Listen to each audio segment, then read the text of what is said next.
Three religions versus atheism. The problem of evil. For centuries, atheists asked and religions defended, if God exists, why is there war? Why do children die? It was a one-sided interrogation that lasted for ages. But today, the tables turn. The three great religions will not only answer the problem of evil, they will also ask questions back to atheism. We are diving into the roots of innocence, pain, and justice. Are you ready for the answers? Is God willing to prevent evil but not able? Then he is not omnipotent. Is he able but not willing? Then he is malevolent. Is he both able and willing? Then whence cometh evil? This is the strongest fortress of atheism, the problem of evil. To them, this chaos is proof that a merciful creator does not exist. However, Judaism, Christianity, and Islam claim there is a hidden, terrifying, yet magnificent logic behind this chaos. Now, it is time to hear the defense. The first word belongs to the oldest source, Judaism. Modern humans like to imagine God merely as a Santa Claus dispensing goodness. But the God of the Torah is shockingly realistic. In the book of Isaiah, chapter 45, the Creator declares, "I form the light and create darkness. I make peace and create evil." According to Jewish theology, evil is not a bug in the system. It is a necessary contrast of creation. Think of it like the laws of physics. There is no physical entity called cold. Cold is merely the absence of heat. There is no darkness. It is only the absence of light. Similarly, evil is the vacuum where God has intentionally withdrawn his light. Because for light to be understood, darkness is required. We see this in the most painful story of history, Job. He was the most righteous man on earth, yet he lost everything: his children, his health, his wealth. He looked up to the sky and asked that famous question, "Why me? What was my sin?" God did not give him a list of crimes. Instead, he showed Job the vastness of the universe, the monsters of chaos, and the terror of cosmic order. The message was this: your human mind is not capable of grasping the infinite mathematics of the universe. You are just an actor on the stage. I am the scriptwriter.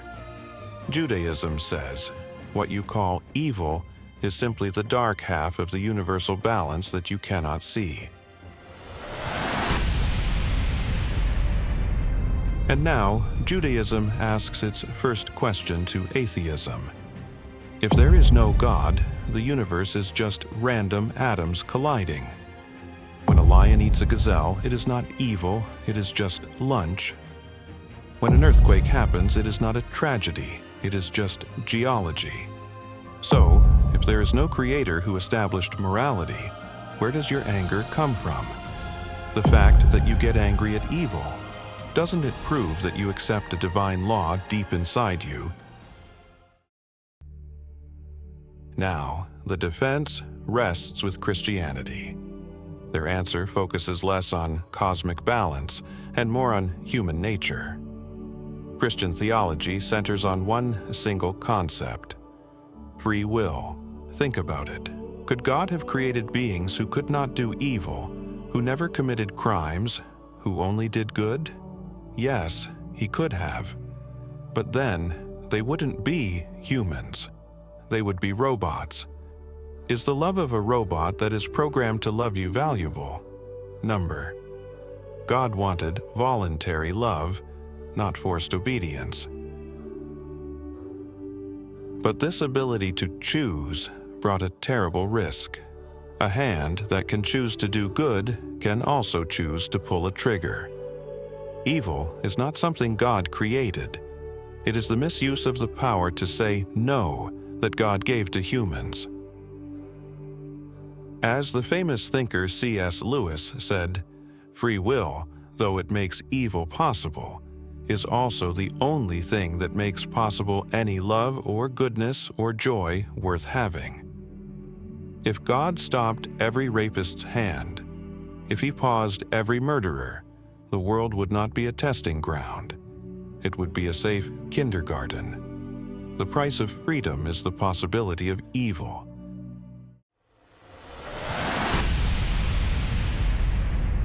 Christianity asks its second question to atheism. You want a world where God intervenes and evil does not exist, but are you ready to pay the price? For evil to be impossible, free will must be deleted. Would you accept being a biological machine that makes no mistakes but can never love by its own will? Freedom or a safe cage? And the final word belongs to Islam. Islam accepts the previous two views but takes it to another dimension: the big picture and the test. According to the Quran, the world is not a simulation of paradise. This is a flawed abode of trial. And in an exam, you don't ask the teacher, "Why is this question so hard?" The best story to explain this is the parable of Moses and Khidr in the Quran. In the story, Moses travels with a wise man. This wise man, Khidr, sinks a boat belonging to poor people for no apparent reason. Moses is horrified. "These people helped us, and you did evil to them. Where is your conscience?" Moses' reaction is identical to the reaction of a modern atheist. What is the logic behind this evil? But Khidr reveals the big picture. Ahead, there was a tyrant king seizing every intact ship. By damaging the boat, Khidr made it flawed, so the king would not take it. That hole, which looked like evil in the moment, was actually the good that saved that family. Modern science calls this chaos theory, or the butterfly effect. The flight you missed today might have saved you from a crash. The illness you suffered might be the only thing that matured your character. Islam says, man is trapped in time, so he sees only the pixel. God is outside of time. He sees the whole picture. What you think is bad might be good for you, and what you think is good might be bad.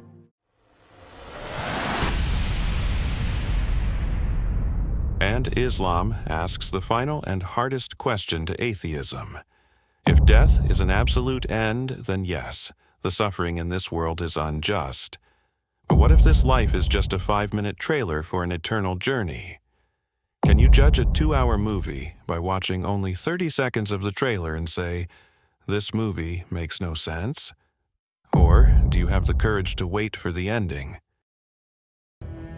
Judaism said universal balance. Christianity said free will. Islam said hidden wisdom. All three agree on one point. This world is not the end of the story.